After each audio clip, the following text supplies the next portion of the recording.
voir aussi, ma présentation était au-delà de vos espérances. Je voudrais dédier la soirée à Eric Festinelli, qui était le bassiste des Dum Dum Boys et qui est mort cette semaine. Vous devez être là, les Dum Dum Boys, vous avez prévu depuis un moment de ne pas pouvoir venir. Et dans les mauvaises nouvelles, il y a aussi Fred Cole, le chanteur de Dum Dum Boys. Je vais essayer avec un projet un peu ambitieux et pompeux de l'état du rock. En fait, c'est juste parce qu'il n'y avait pas assez de flash sur les affiches pour marquer, on est juste là pour voir un coup, une pote. On ne peut même pas dire entre anciens combattants d'ailleurs, puisque vous combattez toujours, messieurs, on va voir. Et quand à l'époque, quand on écoutait Table Ronde, on peut remarquer que moi, c'est une escroquerie quand même. Exact. C'est parce qu'on est vachement carré. Alors, on est là donc, on va parler du volume 2 de 19, le bouquin. L'auteur est à votre extrême gauche, ce qui n'étonnera personne. Ça dépend quand on se place. Ouais, bah oui, là, ouais. On peut peut-être tirer un petit bilan du premier volume. On a aussi l'éditeur qui est derrière.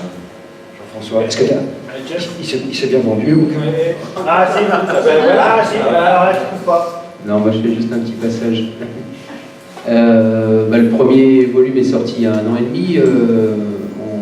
On a presque effectivement épuisé le premier tirage et ça fait écho un petit peu à ce qui est dit aussi en annexe du volume 2, c'est-à-dire qu'à l'époque des années 80, vendre 3000 disques, bon, c'était pas mal, mais bon, c'était pas une super performance. Aujourd'hui, on a vendu 800 exemplaires de 19.1. Voilà, donc les chiffres évidemment sont pas en rapport, quoi. Il y a vraiment une baisse à ce niveau-là, quoi. Mais ce qui ne nous a pas empêché de continuer de prévoir ce volume 2, sachant que nous, de toute façon, on est des éditeurs qui sont à but non lucratif, on est sous une forme associative et que chaque livre puisse permettre de continuer l'aventure, quoi. Donc voilà. Pour rebondir par rapport à ça, on se définit, c'est difficile, c'est plutôt les livres qu'on publie qui nous définissent, je dirais. À partir des années 50-60, qui est le moment fondateur de toute la musique qui évidemment est née après, il y a eu des nouvelles approches, des nouvelles façons de faire, que ce soit dans la littérature, dans le journalisme, dans le cinéma, dans la musique. Et nous, on est finalement les enfants de ça, quelque part, quoi. Le concept du do it yourself, qui est évoqué plusieurs fois dans le livre, qui va certainement revenir dans la conversation. Voilà, on est à la fois des faiseurs, on fait les livres quasiment de A à Z, avec des traducteurs quand il y a besoin de traduction, mais sinon on s'occupe d'un peu tous les aspects, et y compris de venir les présenter devant le public dans des moments festifs ou intéressants comme ce week-end. Et une sorte d'éditeur en immersion, on peut se dire, comme des éditeurs Gonzo, on va dire. J'en profite pour féliciter les fondeurs de briques qui ont eu aussi la semaine dernière l'honneur de recevoir le prix Apollinaire, qui est un prix assez prestigieux pour tout ce qui concerne les recueils de poésie. C'est pour le livre de Serge Paye sur les femmes du groupe. Je crois que c'est une collaboration entre les fondeurs de briques et le dernier Télégramme, qui est un éditeur. Bravo, la piscine va pouvoir se monter à la maison. Il y a eu pas mal de bonnes critiques pour le volume H, malgré sa tatane particulièrement. Je crois qu'il y a tous les magazines qui en ont parlé, à part Picsou Magazine peut-être. On a plus qu'au Figaro. Quelquefois, on en a parlé. Quelquefois, on en a pas parlé, mais c'est scandaleux. Par contre, les émissions très étonnantes, le Figaro en a parlé. Et même le Télégramme. Le Figaro, une demi-page. J'étais surpris, tout fout le camp. Disons, j'étais surpris de la part de journaux comme Télérama, les Inrock ou les Figaro, qui ont fait des chroniques, de bonnes chroniques. Après, pour les copinages. Après, c'est de la part des fanzines ou des sites sur le rock, c'était compréhensible, disons. Et le volume 2 vient de sortir, donc la scène française, 82-88, 350 pages, 16 pages de photos, un CD, 19 titres, bien joué, 19 titres, en prime. Je dis, on aurait aimé avoir un 20e morceau qui aurait été 19 et d'autres, mais ça n'a pas été possible. Histoire de droit, je crois. Et pourquoi un volume 2 et pourquoi sur le thème des groupes de rock français? Alors, c'est-à-dire qu'au départ, on voulait faire un seul volume avec les groupes anglo-saxons et les groupes français. Nous aurait fait un trop gros bouquin. Alors, on s'est dit, on va partager. Et en même temps, je pense qu'il y a les groupes anglo-saxons d'un côté, et après, en France, il s'était passé dans les années 80 quelque chose de très important, et que c'était bien de faire un volume de 19 uniquement consacré à ces groupes-là. Il y avait quand même un groupe français dans le volume 1, c'était les Dogs. C'est-à-dire que comme on avait prévu de sortir 2 volumes, on n'était pas sûr que les 2 volumes sortent, on s'est dit au moins il faut mettre l'article des Dogs dans le volume 1, et en plus, dans le volume 1 des Dogs, sur les groupes anglo-saxons, il y a une photo où on voit Chris Wilson des Flaming Groovies, Robin Wills des Barracudas, c'est Dominique Laboubé des Dogs. Comme il y avait un article sur les Groovies et sur les Barracudas, on n'aurait pas compris qui était le troisième. Très bien. Et tu as fait comment la sélection des groupes qui apparaissent dans le groupe? Pour les hauts français, on a pris tous les articles, c'est-à-dire les groupes, les articles qui étaient publiés dans 19 et dans le supplément de 19 qui était Going Loco, qui était le petit frère qu'on sortait manuellement et tous les mois. Voilà. Donc il n'y a pas eu trop de problèmes de sélection. On a tout pris. Le seul truc qu'il y a, c'est qu'on l'a divisé en 3. On a fait la première partie, les articles très longs, parce qu'on avait des choses à dire dessus, sur ces groupes-là, et pour les petits articles, plutôt qu'à un moment donné, on voulait les classer, comment dire ça, par région, ça foutait mal. Oui. Par style musical, ça aurait été encore plus dur. Ordre alphabétique. Par alphabétique, c'était le seul. Donc tu n'aurais pas la nostalgie, non pas de cette époque, mais du foisonnement, du bouillonnement musical qu'on pouvait y sentir? Nostalgie, non. Ce qui était important pour moi, c'était de conserver une mémoire et de la transmettre pour raconter quelque chose qui s'était passé à cette époque-là, où à l'époque personne n'en parlait, et maintenant encore moins. Donc c'était important de dire aux gens, il s'est passé quelque chose, voici des éléments pour comprendre ce qui s'était passé. Est-ce que faire le bouquin aujourd'hui a un petit peu changé la vision qu'on avait à l'époque de cette scène rock? Pas vraiment. D'accord, reste la même. Mais de ça, on en parlera tout à l'heure. Alors, jusqu'au début des années 80, les groupes français, même ceux de la première vague punk, sortaient tous leurs disques sur des majors. Il n'y avait pas de scène indépendante à l'époque. Non, même la première vague punk, ils ont signé sur des majors. Et ce qu'il y a de nouveau, du moins pour la France, c'est que les groupes ont commencé à sortir sur soit les disques autoproduits, ou soit sur des tout petits labels indépendants. Et ça, c'était un phénomène nouveau, du moins par la quantité. Vous vous retrouvez dans la vision qu'a Antoine de cette époque, vos illustres invités, Eric? Ouais, moi je m'y retrouve parce que c'était une espèce de diversité en fait. Si on parle seulement en termes de musique. Déjà au départ, cette espèce de diversité, on la retrouve très bien dans le numéro 2. Donc, il n'y a pas de groupe à synthétiseur. Ouais. C'est tout à fait ça. C'est des gens venant d'un petit peu partout, bien qu'il y ait des endroits un peu plus actifs que d'autres, quoi. Et je retrouve tout à fait ça, quoi. Cette diversité, même des gens, mais avec le truc commun, c'était en effet, qu'on appelle punk ou garage, c'était cet amour du rock'n'roll et envie de faire le do it yourself qu'on trouve chez Bricorama, quoi. Il n'y avait pas un créneau, il n'y avait pas beaucoup de salles non plus. Et non. Justement, on peut en parler avec Christophe qui est à côté des Paris Baroque, qui joue aussi dans Red Jack, Moonshiners, Tom Buzz. Et je crois que les Baroques ont commencé comme ça un peu à faire des concerts, des concerts dans les bars ou chez l'arabe du coin parce qu'il n'y avait pas de ça justement. Oui, alors déjà, ça aurait été mon frère qui aurait mérité d'être là ce soir. Alors, mais bon, les problèmes de santé. Son frère, c'est Rascal, voilà, qui était le fondateur des Baroques. Donc c'est lui qui aurait plus de mérite avec Ronan d'être présent ici. Et donc oui, en fait, ce qui s'est passé dans les années 80, quand Rascal et Ronan se sont rencontrés, il y avait une scène rock qui était en émergence sur Paris. Et en plus, mon frère venait de Londres, et il y avait également une scène rock, garage, psycho, enfin tout ce qu'on veut trouver derrière. Et ils se sont dit, on n'a pas d'espace pour pouvoir faire jouer ces groupes à Paris, la capitale, quoi. Donc ils se sont dit, on va faire un peu comme en Angleterre, on va aller chercher des bars pour organiser des concerts. Donc début 80, en France, faire des concerts dans les bars, ça n'existait pas, quoi. Il n'y avait pas un seul bar, à ma connaissance, qui faisait des concerts. Et donc, les seuls bars qui ont accepté à Paris de vouloir faire des concerts, c'était des bars tenus par par des Maghrébins qui disaient bah, ouais, pourquoi pas, on peut essayer, on va tenter le coup. Pas l'Auvergne. Pas l'Auvergne. Oui, l'Auvergne, c'était un bar traditionnel français, Oui, tout à fait. Auvergnat. Genre Auvergnat. Auvergnat, c'est vrai. Comment s'appelle la dame qui fait ça qu'on voit dans Dans la vidéo. dans le documentaire sur Nous enfants du rock, là. Je ne me rappelle plus de son nom. Bon. Mais oui. Typique tenancière de bistrot populaire. Mais après, dans l'histoire des Maroc, quand même, principalement, c'était pas des Auvergnats. Oui, peut-être aussi parce que c'était des bars des quartiers populaires et des quartiers qui étaient en cours de déshérence aussi. Donc, comme par hasard, effectivement, généralement des bars rebeux ou kabyles. Voilà, beaucoup kabyles. Ouais. Marsu, on ne présente plus, manager du Crête Milk, du Beru, par qui il a été intitulé commissaire politique.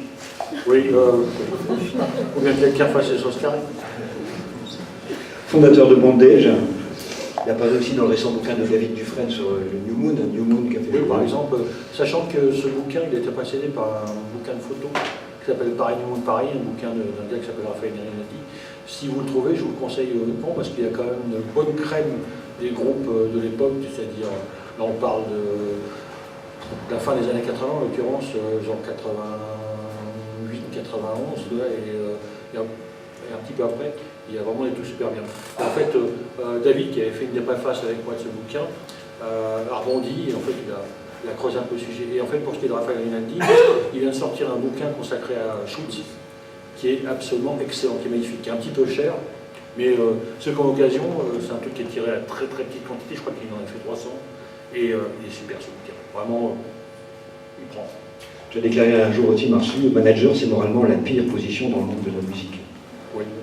Ouais, bah oui, tu es intermède entre des gens qui créent, et puis tu es censé, d'une part, alors moi je suis quand même l'ancienne école de manager, c'est-à-dire ceux qui se sont faits sur le terrain, en bricolant, parce que de toute façon il n'y avait rien, il vient de créer les choses, et puis qui ne sont pas sortis de l'école de commerce, à la différence de ceux qui y a maintenant. Et donc le but, c'était pas de monter des carrières, c'était juste de structurer pour ailleurs faire que les choses existent. Donc fatalement, tu as à la fois le rôle d'intermédiaire entre le groupe et son public, entre le groupe en tant que structure de création et de production et le business de la musique, en particulier les salles de concert. Donc évidemment, des fois il y a un fossé un peu gigantesque à partir du moment où tu as une éthique à défendre et que tu as une volonté de contrôle, parce que c'est évident qu'au niveau des groupes dont je me suis occupé, c'est des groupes qui avaient une stratégie particulière, qui avaient un positionnement particulier, qui n'était pas juste dans une optique, voilà, on va faire de la musique à nous les groupies et la coque, c'était notre époque. Le POC, c'est quand même avant tout un cri primal de gens qui ont envie de s'exprimer et qui ont envie de crier leur colère généralement. Et donc fatalement. La musique est un cri qui vient de l'intérieur. J'ai jamais compris cette phrase, ça m'a toujours semblé moscato. Je n'ai pas dit qui vient de l'intérieur, j'ai dit cri primal. Donc fatalement, en plus, ça c'est assez marrant de voir que d'autres collègues managers et manageuses avaient un rapport complètement paternel ou maternel avec leurs enfants. Ouais. Je me souviens de son système qui appelait leur manageuse maman. Donc le rapport il est assez complexe, et évidemment, et souvent sur la scène, parce que par exemple, lorsqu'il y a eu un bordel sans nom, que par exemple le public a à moitié foutu le feu à la ville, comme ça arrive à Saint-Brieuc, c'est toi qui vas casser. C'est bizarrement à ce moment-là, le groupe a toujours disparu. Mais bon, pareil, quand il faut négocier des choses avec les organisateurs de concerts ou avec les labels, tu vois évident. Mais je pense quand même. Jean-Luc Manel. Oui, il y avait quand même un lien commun. Je pense que les organisateurs étaient aussi paumés que nous à l'époque. Ça dépend desquels. Voilà, non, il y a quelques Nous, assez rapidement, au niveau du BRU, on s'est retrouvés confrontés quand même avec des gens qui étaient de l'ancien établissement culturel. Oui, l'ancien. Et l'ancien, tu veux dire peut-être aussi le nouveau. Non, qui se ressemble un petit peu. Oui, ils se ressemblent carrément. Ouais, tu vois ce que je veux dire. Voilà. Nous, on a été une espèce de brèche où on a tous foncé là-dedans. On était tous là en touristes, les groupes, les managers, les structures, les journalistes. On s'est retrouvés là-dedans et c'était quand même assez rigolo.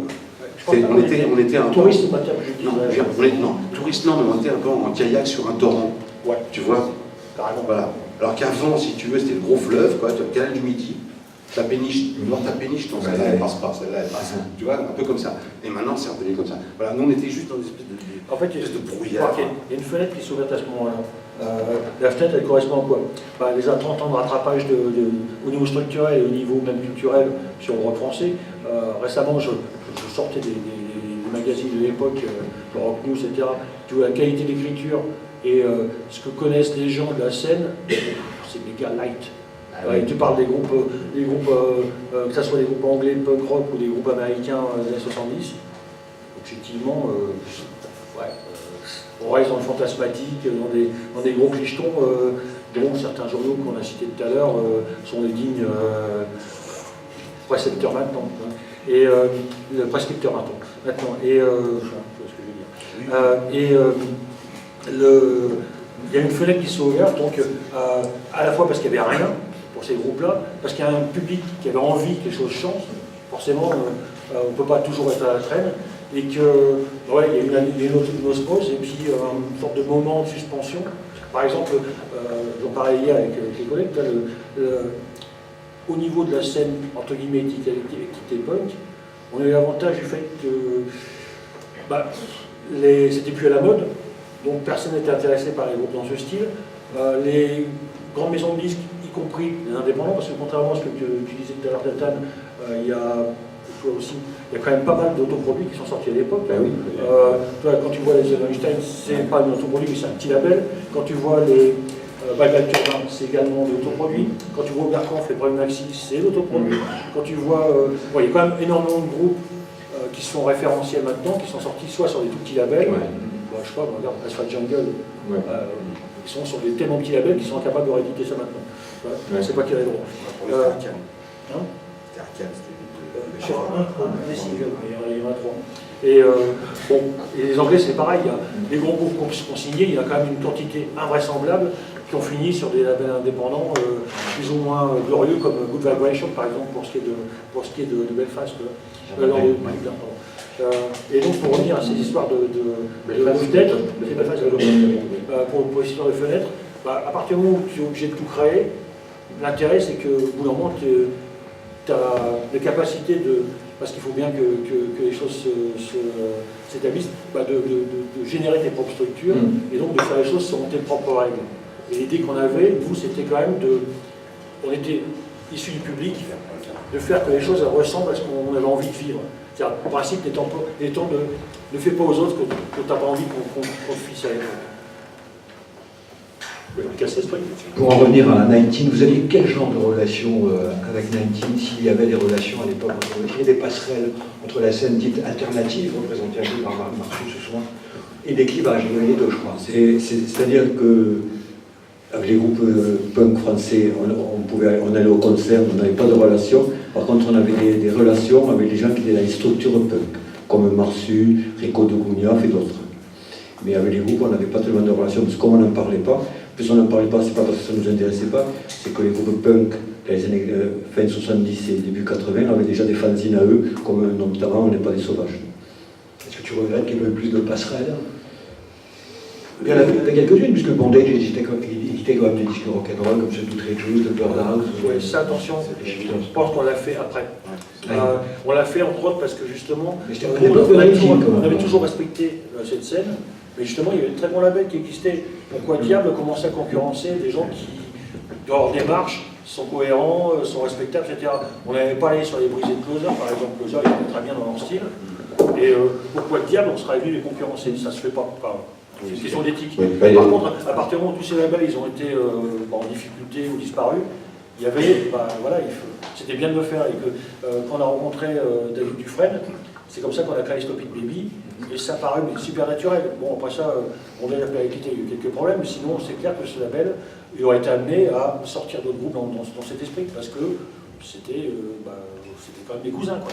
Mais c'est aussi très symptomatique de l'évolution, de la création de cette scène, de la structuration de cette scène au début, où ça tenait, on en parlait tout à l'heure avec Marsu, là, avant les débats, à la volonté de quelques personnes qui, dans telle ville, vont créer ce fanzine, cette salle, et du coup, comme il n'y a aucune structuration vraiment réelle, c'est voilà, des coups de bol, on est copains avec le mec qui habite à Marseille, le mec qui habite à Paris, etc. Donc du coup, il va y avoir des connexions qui vont se créer. Et des fois, il y a des groupés parce qu'on ne connaît pas les gens de tel label, etc. Et donc du coup, ils ne vont pas passer dans telle salle, ils ne vont pas être... Enfin voilà, on est sur quelque chose, un peu ce que tu disais, l'histoire du kayak, c'est des hasards, des coups de chance, c'est le début de la structuration.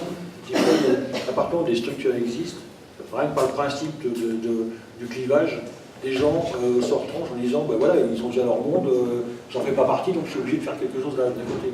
Et d'un autre côté, ça s'arrive avec plein de scènes. Ouais, dans la génération, pardon, si on parle que de la scène punk, par exemple, chacune des générations punk, il y en a à peu près tous les 3-4 ans, à chaque fois s'identifie de manière clivante par rapport à la précédente. Genre vous êtes des vieux cons, nous on est des nouveaux, etc. Puis 10 ans plus tard, finalement, ils sont dans le même monde. Et c'est systématiquement comme ça. Et pareil, le vieux public, et ça c'est valable aussi pour le public du rock'n'roll, il est conservateur au bout d'un moment parce que tu as des relations qui sont tissées avec d'autres gens, avec tes pairs. Et quand tu vois les jeunes appliquer, le premier réflexe c'est qui c'est ces gens-là, tu les testes. Donc fatalement, tu as un effet de rejet qui fait que ces mecs, au bout d'un moment, ils se barrent, ils font leur propre scène. Ça arrivait avec la scène noise, par exemple. Ça arrivait avec les gens qui étaient dans le hardcore, et le hardcore mélodique. À chaque fois, c'est des gens qui se sont mis à côté. Parce qu'ils avaient plus de référents culturels dans leur petite niche qu'ils n'en avaient que nous. Alors qu'en fait, basiquement, c'était le même fond. Il y avait déjà des chapelles. Ouais. Ah oui, totalement. Mais d'un autre côté, de creuser et puis d'aller à fond dans ta chapelle, c'était ça aussi qui faisait le truc. Je veux dire, tu étais totalement idiot, tu détestais ce qui était à côté, même si tu ne détestais pas, mais la mauvaise foi, c'était quand même un sacré moteur. Ouais, je sais pas, je suis moyennement d'accord, je pense que c'est quand même une époque, je sais pas, on va pas faire des pourcentages, mais c'est une époque qui a quand même généré plus de liens réussis que de rendez-vous manqués. Voilà, contrairement à avant ou après. C'était pas spécifique à la France, cette histoire de chacun pousser à fond la musique ou le genre qu'il aimait, ou le message, entre guillemets, qu'il voulait porter. Tout le monde était on était vraiment... le truc artisan, c'est trop facile, quoi. On était vraiment des petits, avec nos petits groupes dans notre coin, et des passionnés, quoi. On était le fan club, quoi. Là où je ne serais pas complètement d'accord avec ce que tu viens de dire, c'est au niveau des rendez-vous manqués, je pense que c'est justement sur le fond. Parce que, en fait, quand tu vois par exemple tout le développement qu'il y a eu après sur les salles de musique actuelles, sur les développements de scène locale, mine de rien, à un moment, chacun va arriver sa propre part quand le business est venu.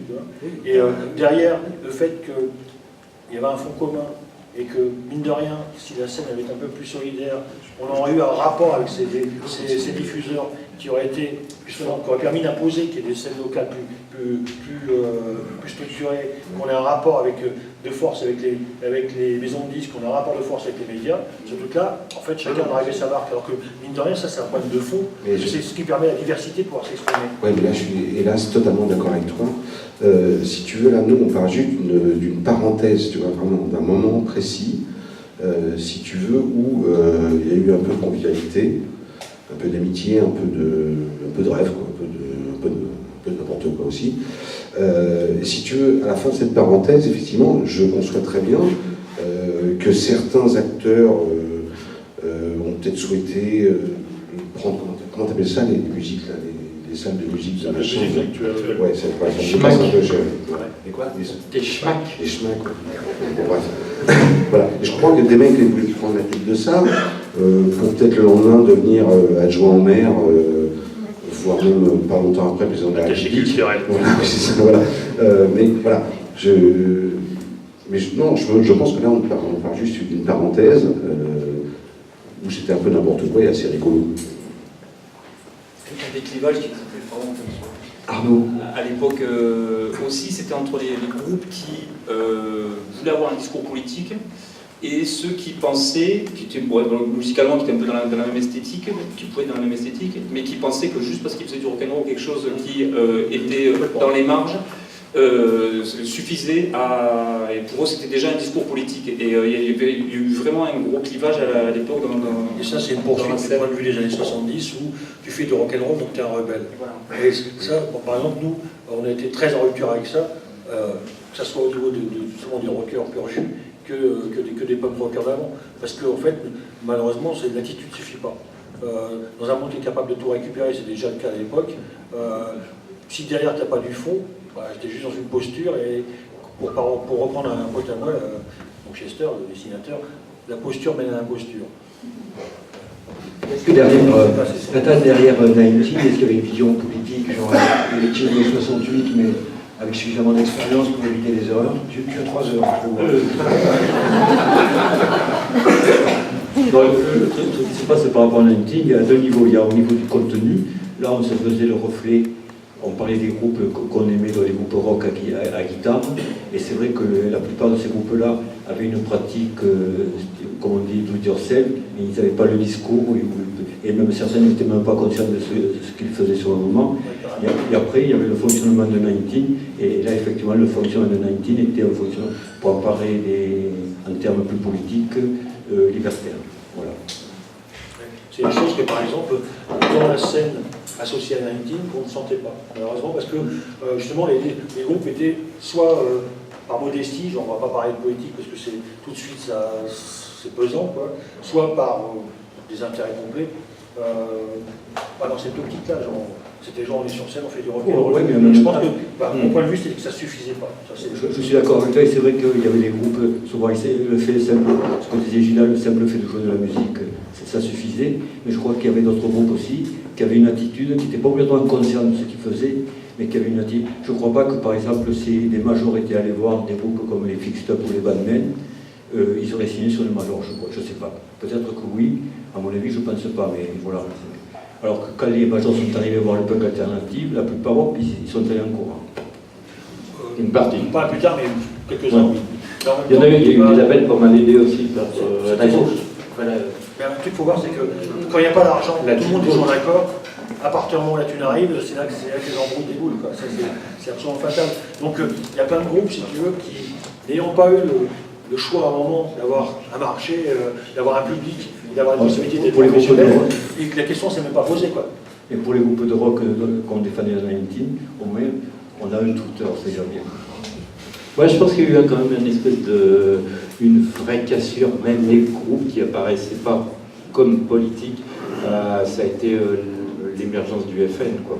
Je veux dire, on s'est quand même tous retrouvés, enfin j'espère, même les gens qui chantaient en anglais ou en charabia et tout ça, contre ça d'une manière ou d'une autre, à faire des concerts contre ça, et ça a quand même, il y a eu quand même une évolution positive là-dessus. Face au FN, enfin, moi, autour de moi, voilà, il y a eu une vraie action quand même. Ce groupe qui disait rien avant, quoi. C'est vrai qu'il y a... Moi, je connaissais des groupes de rock qui ont participé à tous ces trucs contre le FN, mais en même temps, c'est pas... Il y a un malaise, parce que c'était en même temps le constat, si la lutte contre Le Pen, contre la montée du fascisme, comme il se disait à l'époque, et du coup ça c'était consensuel et fédérateur, c'était en même temps, ça montrait les limites du discours qu'il pouvait y avoir derrière, c'est-à-dire avoir un désir de révolte, de vouloir changer le monde et tout ça, et le fait de rester que sur des positions, disons, anti-FAV, c'était consensuel, mais en même temps, ça montrait les limites de tout ce mouvement. On s'est toujours contre couronné, mais rarement pour couronner. Et on ne peut pas construire quelque chose de nouveau. Vous avez 2 heures. On peut difficilement faire quelque chose ensemble si on n'est pas d'accord sur la manière dont on va le faire. Ça, c'est le problème de fond, et c'est ce que j'ai évoqué tout à l'heure. Souvent, même dans notre monde, on s'est fini quand même contre le monde, contre la société, c'est toujours des positions de réaction. C'est là aussi où il y a la différence dont je parlais tout à l'heure, où pour les groupes qui se trouvaient sur des labels indépendants, beaucoup c'était on se retrouve là-dessus parce qu'on ne veut pas de nous, les majors ne veulent pas de nous, et il y avait les autres qui étaient plus politiques qui disaient parce que nous on est là parce qu'on ne veut pas de vous en fait, et la démarche était un petit peu... C'était pas simplement aussi que politique, il y avait des gens qui voulaient être sur des labels indépendants parce qu'ils voulaient contrôler ce qu'ils faisaient. Ouais, aussi. Du coup, c'était politique avec un grand point, disons. Quand même, pour recentrer un peu sur 19,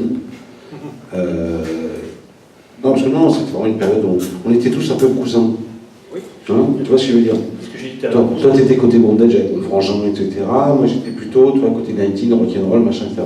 Mais quand même, tu vois, on est toujours contre ce bas. Jamais je veux dire. Non, ce que je veux dire, c'est pour recentrer un peu sur 19, il y avait des labels, si tu veux, quand tu sortais un disque chez Closer, je pense que c'était...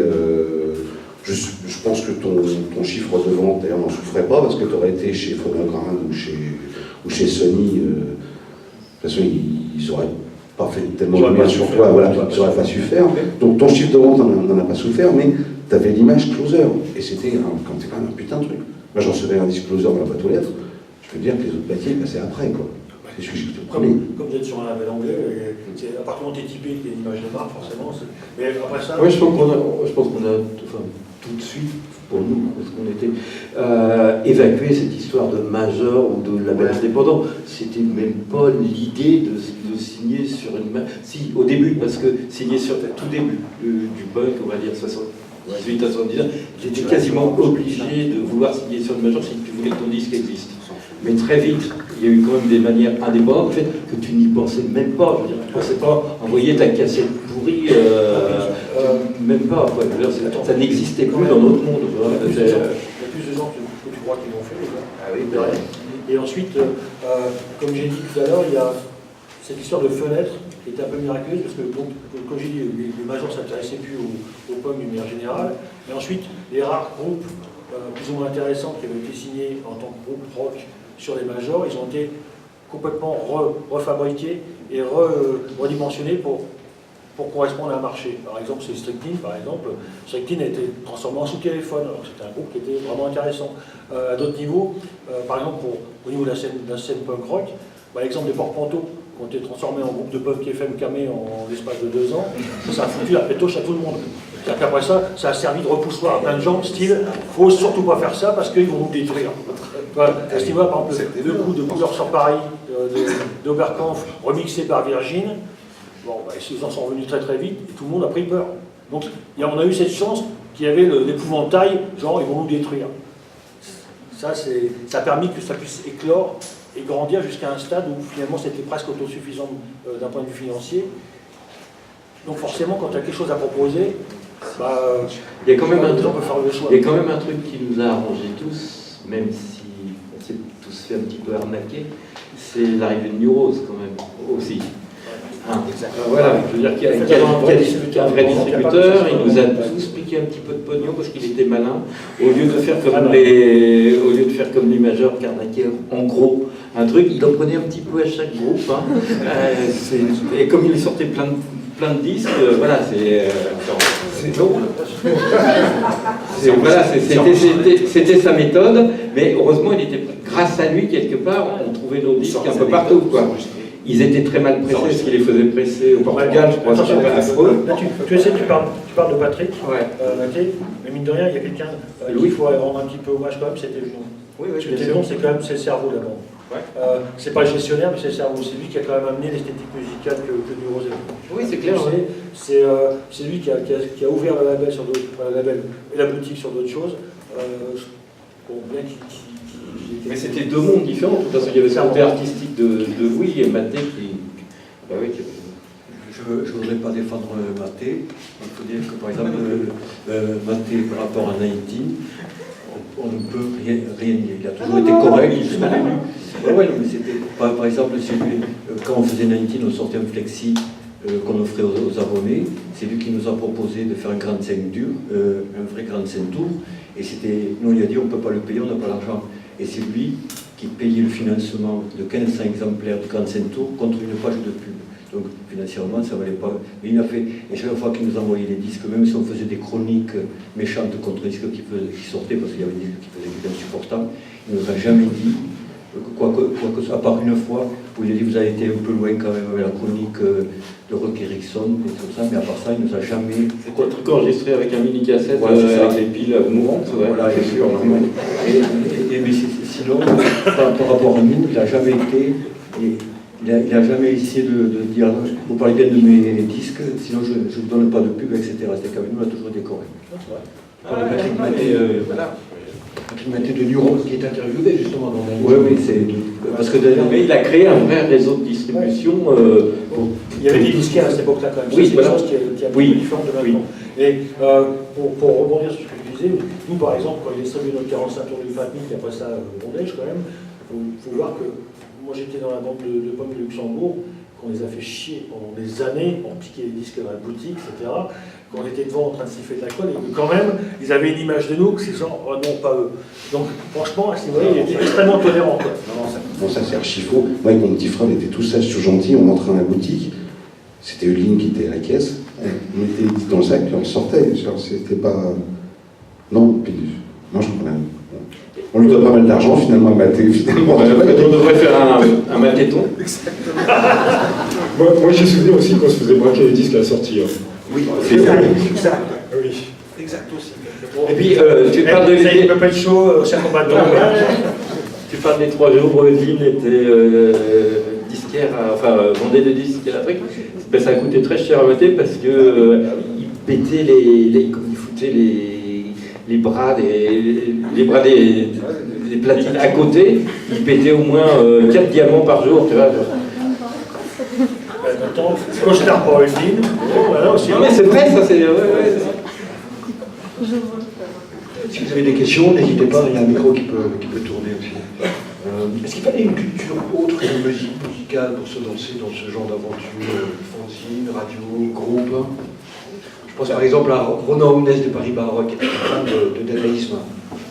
Oui, c'est vrai que Ronan était beaucoup intéressé par tout ce qui était graphisme. Et donc c'est pour ça que toutes les affiches que vous voyez, ça a toujours été un choix de la part des Baroques de faire venir des graphistes dans l'association pour faire des affiches. Comment? C'est aux Américains, ça rappelle les magnifiques affiches sérigraphiques que les Américains nous ont léguées quand même. Voilà, ouais. Les bouquins entiers là-dessus, je trouve que c'est parfaitement dans la lignée. Et voilà, et ce qu'il faut savoir, c'est que ça existe toujours les baroques, et c'est toujours des graphistes différents qui les font. Bon là, il y a quelques sérigraphies, c'est vrai que c'est un peu complexe à réaliser, parce que c'est en petit exemplaire, donc c'est un peu... on les prenait une par une avec des pinces à linge, on les faisait sécher sur un fil, c'était sport, surtout à Paris, quoi. On n'avait pas obligatoirement des jardins pour les étendre. Et donc, oui, Ronan a essayé d'élargir un petit peu, déjà au niveau de graphisme, mais il y avait aussi des expos durant les concerts baroques, toujours graphistes. Donc, en dehors du graphisme, c'est aussi un mélange musical aussi. Ouais, d'ailleurs, quand il y a eu l'anniversaire des baroques récemment, il y a 3 ans, mine de rien, la part graphique avec les expos était quasiment aussi importante que la part musicale. Je crois que tout ça, de toute façon, c'est...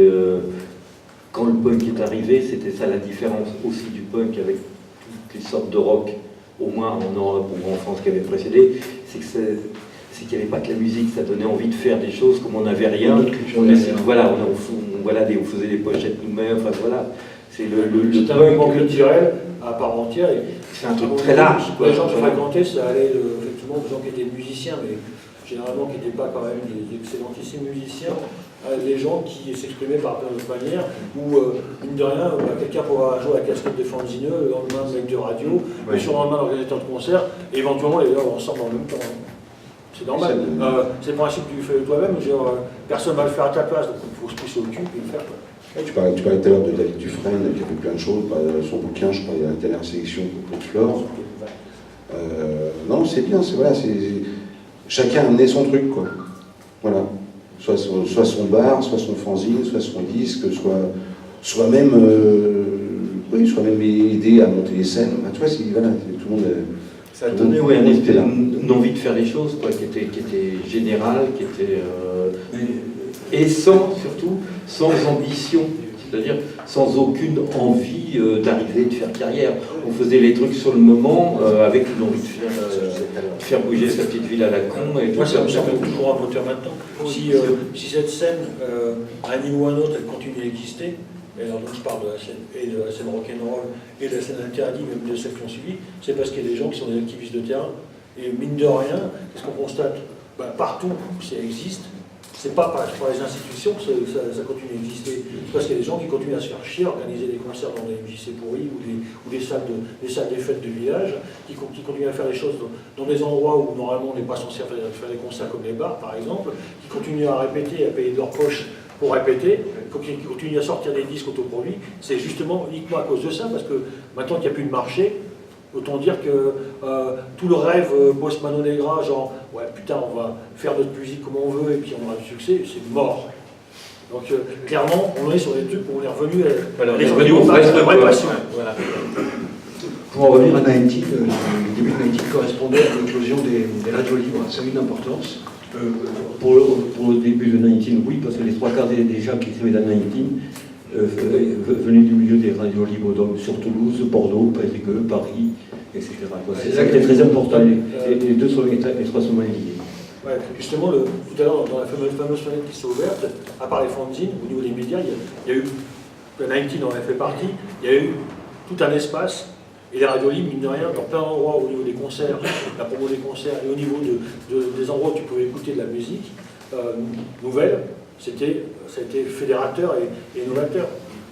Moi, je me souviens que quand j'ai commencé à écouter du punk rock, je me souviens que j'ai enregistré avec mon magnétocassette tout pourri au micro sur Europe 1, l'émission de Manval, et il y avait, sur le champ radiophonique, il y avait peut-être 3 émissions où il y avait des morceaux de punk rock qui passaient. Et en l'espace de 5 ans, on est passé d'un seul coup à une profusion où dans chaque ville, il y avait un espace qui s'ouvrait, et une porte, et puis un monde nouveau qui se profilait.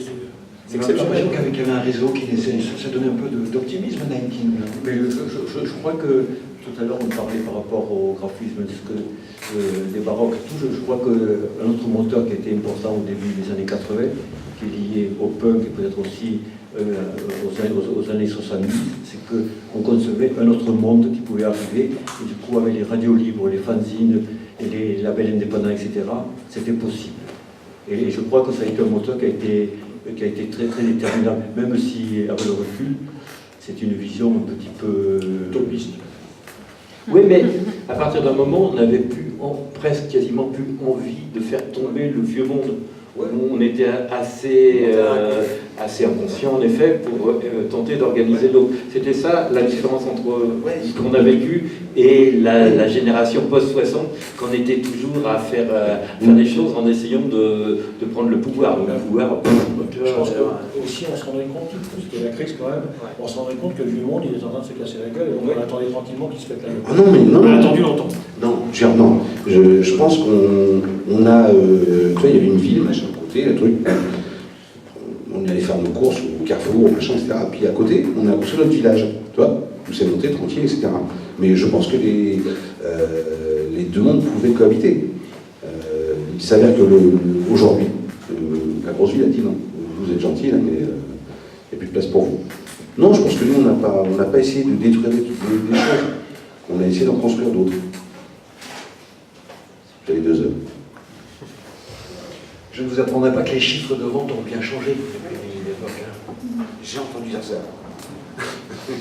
Oui, enfin, là, est-ce qu'on est en train de parler de l'industrie du disque, on parle de l'impact de la musique. C'est pareil. On vient d'une génération, je pense, où, alors que ce soit les groupes de l'école 19, aussi bien que les gens qu'on a pu fréquenter depuis, le disque c'était une sorte d'aboutissement ultime. C'est-à-dire que tu es sorti ton disque, tu pouvais mourir.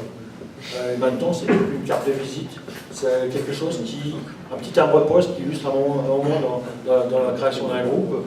Et en réalité, on est revenu finalement des préceptes de base de la musique populaire. C'est-à-dire que le groupe, c'est sur scène maintenant qu'il trouve sa vraie existence, comme les groupes de musique traditionnelle.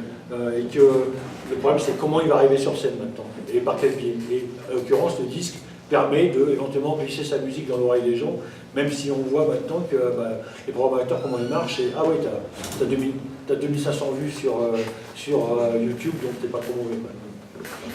250 000 plutôt. Il faut dire qu'il y a de plus en plus de groupes aussi, vous pouvez pas soulever un caillou sur les 20 groupes qui s'en échappent. Oui, il y en a beaucoup plus, bien sûr. Et un peu moins de public. Est-ce qu'il y en a beaucoup plus intéressants? Qui se contentent de sortir leur album à 300 exemplaires, c'est ce que je voulais dire tout à l'heure, avec des chiffres différents. Comment on se décide à faire un fanzine? D'où est venue l'idée? L'idée, c'était tout simple, c'était le fait de s'intéresser au rock et de ne pas être un simple consommateur et de vouloir être acteur. Et comme moi j'étais trop feignant pour apprendre à jouer de la guitare, je me suis dit, bon, je vais m'occuper d'un journal. Et à côté de 19, je participais à une association qui organisait des concerts à l'époque. c'est du do it yourself total. J'ai une petite question. Est-ce que c'est quelqu'un qui est vachement branché littérature? Moi Oui. Non. Tu aussi. Tu dis ça beaucoup. Et puis tu as, dans ce background libertaire que tu peux avoir, est-ce qu'il n'y a pas déjà en soi les germes qui ont fait que le fait d'écrire est quelque chose de peut-être plus noble que, par exemple, faire de la radio ou un truc comme ça? Est-ce qu'il n'y a pas une sorte d'aboutissement plus important au fait d'écrire? Tu me parles de psychologie? Non, je sais pas. Disons que il y a des rockers qui disaient tu connais 3 accords, tu montes un groupe, mais là pour moi c'était plus facile de prendre un stylo, de écrire une phrase sur un groupe. Je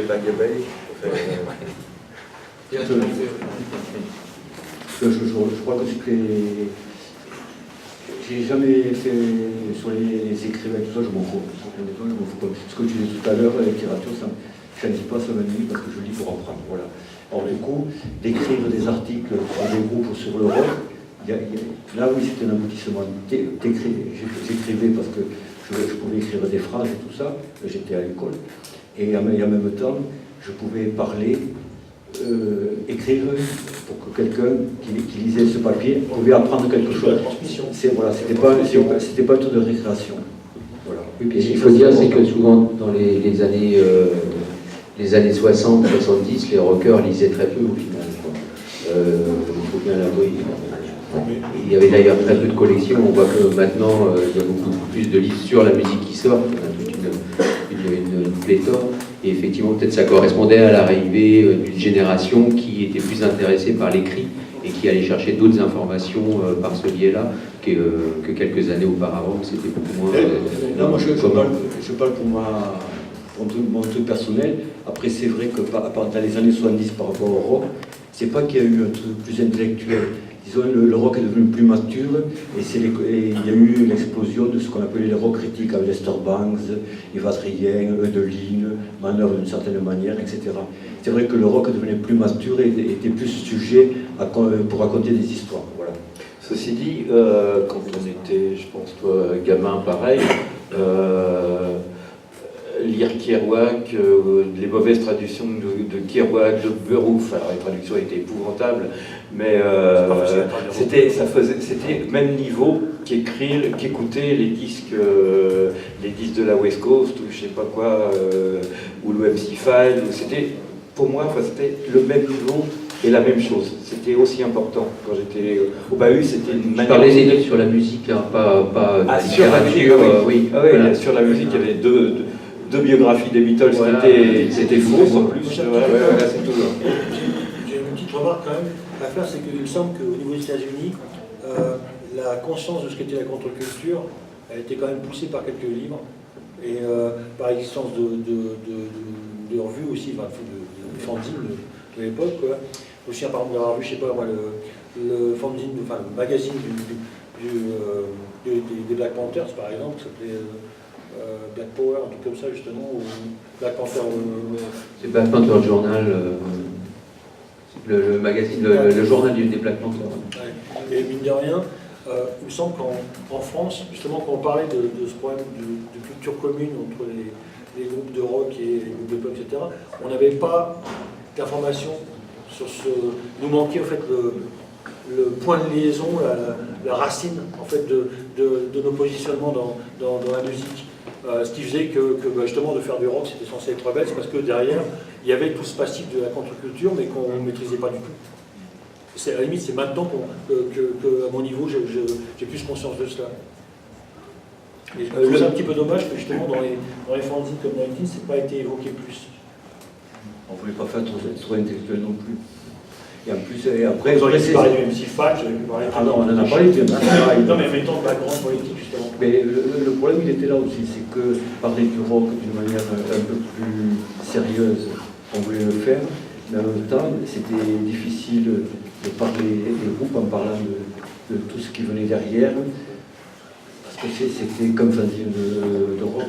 Et je crois qu'à un moment donné, le problème dans 19, d'un point de vue politique rédactionnel, s'est posé. Est-ce qu'on fait un journal où on raconte les histoires de groupes, ou est-ce qu'on fait un journal justement de contre-culture dont le support est le rock? Et les nôtres, c'est pété la tête. Il y avait le besoin, d'abord, je suppose, évident de faire parler ou de parler de groupes dont personne ne parlait pas. Donc c'était la priorité peut-être. C'était la priorité, mais disons, il y avait l'autre chose qui était derrière, et on n'a pas eu le temps, et en même temps, on n'a pas su, parce que c'était le bon souci, c'était sur la confusion. C'est comme ça qu'on aurait pu construire, justement. Je pense aussi, Je pense qu'il y a quand même quelque part, si tu veux, deux voix qui ont été parallèles, de cousins qui s'entendaient bien. Si tu veux, il y avait toi, si tu veux, le côté alternatif. Non, mais les autres, genre, il y avait ce truc-là, si tu veux. Et puis nous, tu sais, ça, ces chemins parallèles, ça me rappelle toujours une chanson des Tugs. Tu sais, ouais, c'est le lien parfait. C'était UKIP, quand il parle, tu continues à siffler, en anglais je vais la rater, mais tu vois cette chanson où Eric sifflote, etc. Ouais, c'est ça.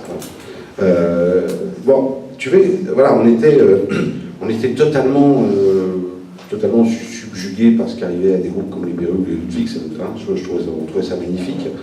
Et puis nous, on avait notre petite voix à guitare, mais avec vraiment toujours un regard bienveillant sur ce qui se passait la route d'à côté, et que merde, c'était quand même, c'était bien de faire la route en commun. Tu vois, je veux dire, sans prendre le même chemin. Effectivement, avec Indien, des Tugs, voilà, qui étaient, voilà. Moi, je me souviens, par exemple, puisqu'on parle des Tugs, il y avait j'ai toujours une démarche au niveau des concerts des BE qui était de coller systématiquement un groupe local. Enfin bon, à partir du moment où on a eu un peu de public, évidemment, avant ça, on faisait ce qu'on pouvait. Mais à partir du moment où on a eu un peu de public, l'idée c'était de faire toujours des concerts avec 3 groupes, d'avoir un groupe local, un groupe de deuxième partie qui était des gens émergents, ou disons qu'on avait envie de pousser un peu plus en avant, et qui étaient souvent des gens qui n'étaient pas forcément issus de notre propre label, puis évidemment les Guns. Et après ça, on a essayé de reproduire ça, de pousser les autres groupes à faire pareil, et c'est comme ça qu'on avait rencontré les Tugs. J'ai voulu les mettre dans un concert à Nantes la première fois. Et je pense que si on avait eu l'occasion de rencontrer d'autres gens, on l'aurait fait tout à fait certainement avec des groupes qui étaient issus de cette scène. Les Stickies ont ouvert, je crois. Nous, on a fait un concert comme ça. On avait fait passer les Parabellum avec un groupe de filles de Toulouse qui faisaient des trucs, des groupes de chanter, les Girls Group 60. Esthétiquement parlant, c'est plus cohérent quand même. Oui. Parabellum, c'était rock'n'roll. Ouais. Ouais, mais c'était par rapport au public qui venait voir le Parabellum, c'était pas évident. Mais il y avait quand même un clivage à l'époque. Moi, je me rappelle que il y avait un discours genre ah oui, mais ils se mettent des nez rouges, ils jettent des poireaux sur scène. Et c'est du guignolesque. C'était pas sérieux pour du rock'n'roll. Voilà, c'est pas sérieux pour du rock'n'roll. C'est vrai qu'on était un peu sérieux avec nos boots moitus qui ont niqué nos pieds. Et ça, à mon niveau, cette espèce d'établissement nouveau avec des gens qui étaient dans la posture était foncièrement vachement gênant parce que on aurait pu s'entendre sur les trucs de musique. Alors, moi j'ai toujours adoré le rock australien. Mais à partir du moment où tu as l'impression qu'il y a une sorte de classe de gens qui sont homogènes et puis pour qui l'attitude est plus importante que le fonctionnement. Bon, après ça, on était ridicule aussi. Je sais pas ce Vous donnez la fiche. Oui. Mais attends, ça c'est baroque. Et un truc qui est vachement flagrant, c'est Paris, par exemple, la fusion pour opérer le baroque, c'est un truc que Nike n'a pas fait. Bononi, il y a une autre affiche, c'est Fugazi. La Fugazi, pour les premiers concerts à Paris, c'est avec les baroques. Moi j'allais à tous les années 90. Les années 90, c'est pas les années 90. Oui, mais après, un autre endroit, le Fahrenheit. Le Fahrenheit, salle de concert à Paris où tu avais tous ces gens, toute la scène de l'époque, aussi bien les gens qui étaient carrément qui faisaient du rockabilly que les groupes carrément beaucoup plus punk étrangers. Ce truc-là, en fait, il y avait quand même un point commun. Et il me semble qu'à ce niveau-là, par exemple, le boulot et le magazine de rock nationaux était insuffisant, mais en même temps, le boulot de tous les fanzines, qui chacun était dans des niches particulières, n'a pas fait. Et je pense que la fusion sur certaines émissions de radio le faisaient, mais c'était quand même assez rare, et tout le monde est resté sur des problèmes d'esthétique qui sont finalement secondaires. C'est vrai. Puisque tu parles de la presse nationale, forcément je me sens un peu visé. Non, ouais. Mais si tu veux monter d'avance. Ouais, c'est un peu, ouais, c'est ça, c'est ces trucs. On le sort quand ça. Répéter dans les ouais, c'est ça. Non, je veux dire, je peux pas être d'accord forcément. On a aussi un peu mis le pied dans la porte, de la même façon, si tu veux, de la même façon que les groupes se sont incrustés partout sur la route. On est 2-3, si tu veux, pas beaucoup, on a fait ce qu'on a pu, mais on a un peu mis le pied dans la porte, tu vois. C'est la caution honorable, mais le reste, mais quand même, effectivement, qu'est-ce qu'on a eu? On a eu que des trucs de major et puis tous les trucs qui sortaient avec l'artillerie lourde de la promo derrière. Pour des gens comme toi, combien il y a eu? Toi, je dis ça parce que la dernière fois que je discutais avec lui, je lui ai rappelé sa fameuse chronique des Dead Kennedys, par exemple, où il tirait dessus à boulet rouge. Je me souviens aussi d'une certaine chronique de Joy Division, qui était ce groupe-là, on va pas rappeler l'année prochaine. C'est à ce niveau-là, on ne peut pas vraiment dire que la presse nationale ait eu la lucidité, une capacité à comprendre ce que c'est. Chronique de manœuvre du premier album des Ramones. Celle-là, l'année d'après, c'est le meilleur groupe de rock du monde. Ça, de toute façon, il est. Oui, mais enfin bon, ça c'est des histoires de goût. Quand j'ai vu Police à Mont-de-Marsan, j'ai dit au moins ceux-là on n'entendra plus parler. Pareil avec YouTube au Marquis. Voilà. Je peux parler, excusez-moi. Bonjour. En fait, j'ai raté le début du débat, donc je ne sais pas si vous en avez parlé. Moi, je voudrais juste dire, pour rebondir sur ce que disait Angela, c'est que je pense qu'il y avait quand même un clivage, déjà peut-être, entre des gens qui étaient cultivés, on va dire, dans une certaine culture, et en tout cas par rapport à l'écrit, et d'autres qui ne l'étaient pas, parce que il y a un film qui s'appelle Des jeunes gens modernes, qui parle très bien de ce clivage entre des gens qui étaient issus donc des punks avec une culture derrière, et même si c'était une contre-culture, mais avec vraiment l'écrit et le côté quand même certaines cultures, on va dire, derrière, et des gens qui ne se retrouvaient pas là-dedans, donc les gens qui étaient de Étienne Dao, Elie Jacquenot, etc. Et puis même un Closer, les groupes de rock'n'roll qui souvent étaient des groupes voilà, avec une... Moi j'ai assisté à des concerts où il y avait des groupes comme un groupe comme par exemple Parabellum avec dans la salle, c'était des punks, des gens complètement défoncés, et avec il y avait vraiment un clivage entre donc, ces gens cultivés, on va dire, et les autres qui étaient plus, on va dire, c'est pas péjoratif, comme pas chien, etc. Et aussi un clivage, mais je ne veux pas faire un discours anti-parisien, sur entre la province et Paris. Enfin, ça, on l'a tous eu, quelle que soit la province. Tu parles quand même de... J'étais à Grenoble et il y avait les Batman qui étaient signés par le Havre, effectivement, c'était... Si je peux me permettre, c'est pas tellement le clivage culturel au niveau des informations qu'on a pu avoir par chance, ou par goût, ou par recherche. Je crois que tu parles quand même de deux époques assez différentes. Oui. Là, la première dont tu parles, effectivement, Elie Jacquenot, tout ça, les Stinky Toys, etc. C'était quand même, c'était un peu la bourgeoisie. Voilà. J'ai connu les deux, moi. C'était quand même, on vient pas, attention, on vient pas manger. Exactement, débranché, ni plus ni moins. On va pas avec des modes qui succédaient tous les 6 mois, 1 an, un jour t'escales, le lendemain t'es jeune homme moderne, le jour d'après, oh mais miracle, la disco, après ça. D'ailleurs, eux, ils sont capables, cette bande-là, de dire la date de l'heure presque à laquelle est mort le punk, donc c'est en 78, et c'est généralement donc voilà, c'est ça. Il y a toute la récupération, excusez-moi. Après, je recadre, après je te laisse finir. Si tu veux, ce que je veux dire là, je te fais pas le plan pleurnichard, je suis né dans la rue, machin. Non. Moi j'ai des parents insolites, enfin, tu vois, donc je suis plutôt passé à l'écriture, au bafouillage d'articles. On vient pas non plus, attention, on vient pas tout en bas. Mais on n'avait rien à voir avec ces gens-là. Tu vois, on était, on s'en moquait même. Ouais, je veux dire, voilà. C'est la vague, si tu veux, suivante, qu'elle soit 19, Bondage, etc. C'est un truc, voilà. On pleurniche pas, on ne lâche pas de travers. Mais si tu veux, nous, on n'avait quand même pas grand-chose. On a monté un peu le truc, voilà. Mais en même temps, ça s'est bien mélangé. Je vois ce que tu veux dire. En même temps, il y avait... On ne s'est pas mélangé avec ceux d'avant. Non, on s'est mélangé, si tu veux, entre chapelle, si tu veux, rock'n'roll, punk...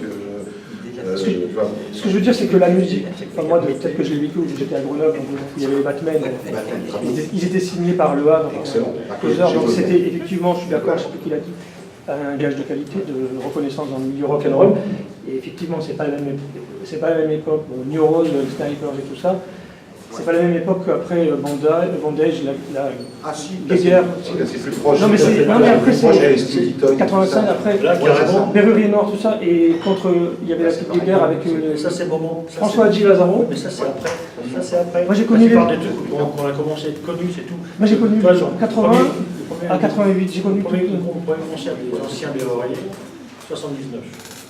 Voilà. Quand on prend notre groupe, un groupe de punk rock de la deuxième génération, le Cadavre, premier concert depuis 79. Tu vois, donc en fait, entre le moment où tu apparais et puis où tu sais pas jouer, où tu fais des trucs inaudibles, et le moment où tu commences à... Tu sais jouer, ça c'est... Non, je pas dit ça. Le moment où ça commence à prendre corps et que tu commences à avoir du public et à avoir un spectacle de rediffusion de son, il y a du délai. Et mine de rien, tous les groupes justement de Lignée Closer ou Batman, etc., ils sont apparus, c'était pas vraiment parallèle. C'était vraiment parallèle, on les voyait ils ont été peut-être plus médiatisés dans les années 80, et peut-être que des groupes qui ont été connus comme Manon Desgras en 88, etc., peut-être quand ils ont été... Il y a 5 ans, les choses elles ont changé, mais super rapidement. Plein de trucs se sont succédés. Ou des, en 83, les Berruis, ils vendent quelques centaines de disques, et les concerts qu'on fait, on les fait avec des groupes de punk rock de base et devant 30 personnes. En 86, on remplit les Montmartre. En 87, on remplit le Zénith. Et le premier album, péniblement, on arrive à 10 000. D'un seul coup, la presse dit oh, c'est intéressant, etc. On commence à faire les concerts.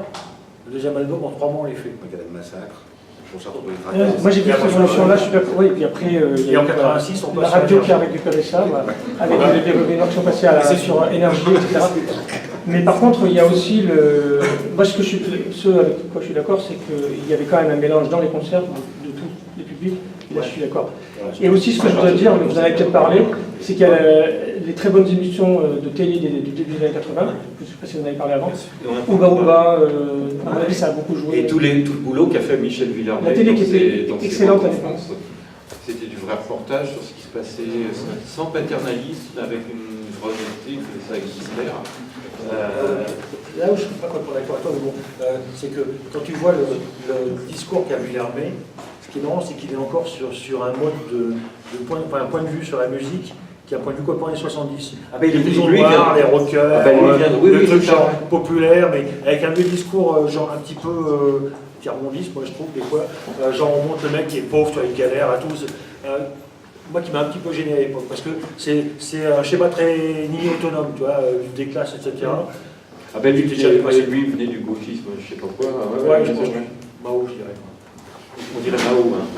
Ouais. Non, mais en fait, ce truc est compliqué quand même, hein, ça.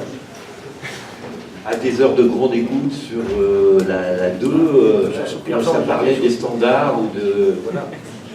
Non, mais juste une petite précision, quand vous dites des mondes qui ne se croisaient pas, des scènes parallèles, etc. Moi, je vais vous citer un concert à Toulouse en 85, devant 2500 personnes.